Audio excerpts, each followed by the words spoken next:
Hey everyone, welcome back to DC-Cember as we conclude our list on the top 10 villains of Batman the Animated Series. Now let us start with our number 2, the Phantasm. Your angel of death awaits.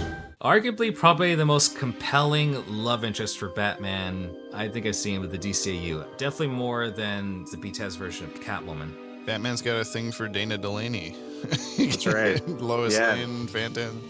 True. It's such a cool movie too because it ties like into his origin story as Batman. Like as we see the flashbacks with him and Andrea meeting, dating, we get their breakup essentially leads him to become Batman for the first time. Even without that, like she's basically the first, I think, in DCU-wise, like anti-Batman. Pretty much like what would Bruce be like if he had no one to really help him emotionally and stuff. Like pretty much if there's no Alfred. That's right. She represents the vengeance side of him.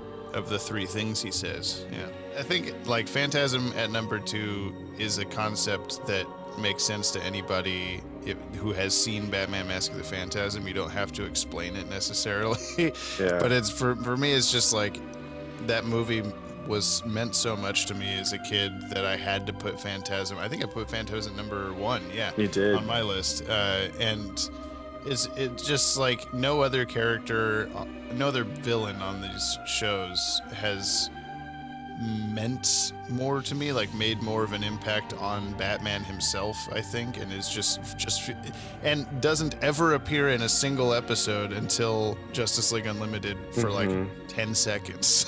And that's she's got that one sequel comic from Batman and Robin Adventures. She's the reason Bruce decides to become Batman, is because he can't be with her, so I guess that's his only other choice. And yet, ironically, being the only woman that Bruce was actually willing to give up being Batman. That's true. Until a plant lady. Fair point. Okay, and yet that plant lady managed to get him to quit within seconds. Yeah, I don't know.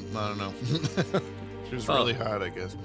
The Phantasm's so unique to Batman the Animated Series, being an original character for this, you know, and having this theatrical debut at the same time. Her design is just great with the whole like Ghosts of Christmas Future vibe, and with the hand blade saw. And I think besides that sequel comic, she's appeared, I think, in the Gotham Adventures, where she was abducted with the False Face Society and her and Batgirl to face. So that's probably an awkward fight. One love interest against another. And now in the Batman Catwoman series by Tom King, she's a big part of that. But yeah, for Phantasm, it is a shame that she had such a brief appearances, but still making an amazing impact for lots of fans in that generation, and even for how her story is kind of influential for the character Rachel Dawes for the Dark Knight trilogy. A little bit, I hadn't really thought of that, but yeah. Mostly in the sense how they're both original characters for their separate franchises and convincing Bruce to actually give up. Right, and then the reason he stays Batman, pretty much. Also, Joker kind of messes things up in both relationships. One way or another, it ends tonight. Goodbye, my love. And now, for all you've been waiting for, our number 1 villain for Batman, if it's not obvious enough. The one and only Joker!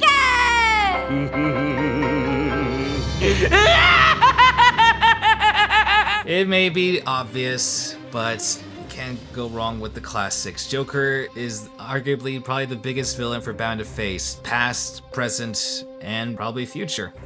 And he's been in almost every single DCAU show except for the Zeta Project. Yet we have no idea about his background, so to speak, before his fall into the vat chemicals.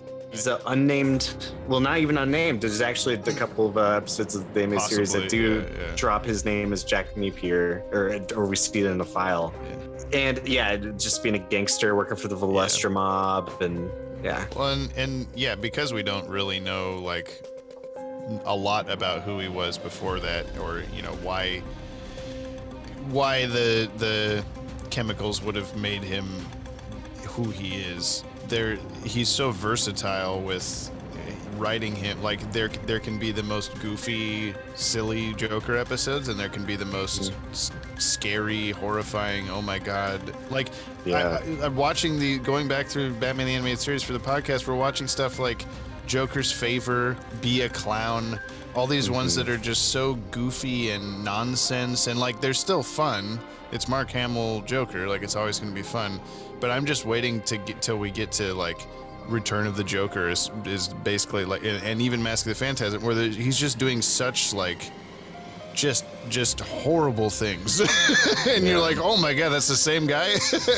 I don't know. Yeah. So I mean, it doesn't ever feel like wrong because he's just so insane and out there and all over the place that he can be anything you need him to be. True, which is interesting because the BTAS villains, they're popular for how they have like tragic backgrounds or how they're sympathetic, but with Joker, there's nothing sympathetic about him at all. He's just random chaos wherever he goes. Like a dog chasing cars. And yet the fans love it because with his humor, his twistedness, pretty much rating Harley Quinn, and yet how, just like Ray, she's able to stand toe-to-toe with Superman. Everybody knows who the Joker is, and most people will know the Mark Hamill version in some form, mostly because he's been the Joker voice in like 9 out of 10, interpretations of the character. But yeah, he will always be there. You can't get rid of him. Even when you think you have, he's still there somehow. Like they could write a Return of the Joker sequel where somehow he survived that at the end. But like the BTAS Joker is just such up until that point anyway, the culmination of all the classic interpretations of Joker in comics, and even though he's a cartoon, is still just such an impact on the Batman mythos and the Batman fandom that like the dude can't escape that just as much as he can't escape Luke Skywalker anywhere he goes. Yeah. That's who he is now. So yeah, and so they're such polar opposite characters too. So it's a testament to Mark Hamill's abilities, I suppose. True. I mean, look at the rest of Joker's rap sheet from within the DCAU. I mean, with doing all kinds of silly stuff like from gassing Gotham to everything that happened in Mask of the Phantasm, creating the Phantasm, essentially. Creating Captain Clown. Yeah, and then Captain Clown gets killed.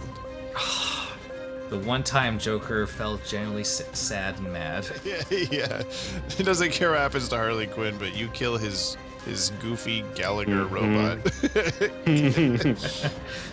Yeah, that's true. The way he abuses Harley, pretty much breaking up the Bat family. Pretty much did, which was, I guess, always his goal. His animation style, too, just got perfected by the end of the DCAU. Yeah. Like, when he reappeared for Static Shock, Justice League, Batman Beyond Return of the Joker, it's like, that is an amazing design. And so refreshing after the new Batman Adventures, like, did whatever they did with him. Yeah. AKA the fourth Warner sibling. Right, yeah.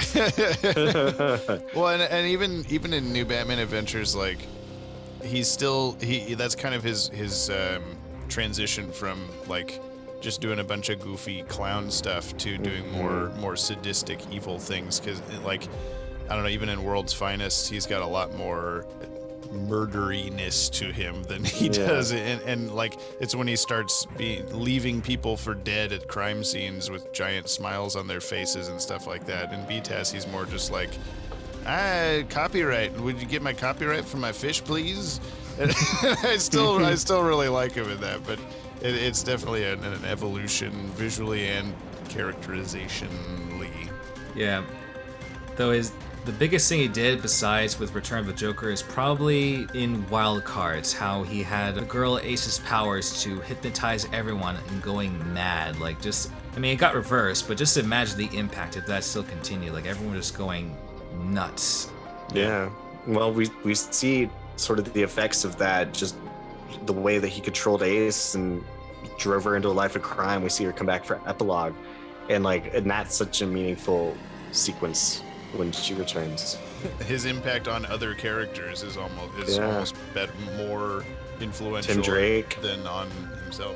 I think Lex and Joker have a unique relationship in the DCAU. Very more begrudging allies at best. Yeah, though, it's funny how Lex was able to be okay with Joker being around him after World's Finest and Injustice for All. That's always my favorite bits of continuity is character interactions and how a certain episode will influence the next time we see those two people together. Mm-hmm. And I really liked that about Injustice for All. Yep, the Joker is definitely a classic example of the kind of villain that you just love to hate. And even if you don't hate him, you still find him hilarious. No, what the heck, I'll laugh anyway. Well, that concludes our Batman the Anime Series list of villains. Thank you guys for coming, and for all you viewers, tune in next week as we're going to go with Superman the Anime Series villains list on DC-Cember.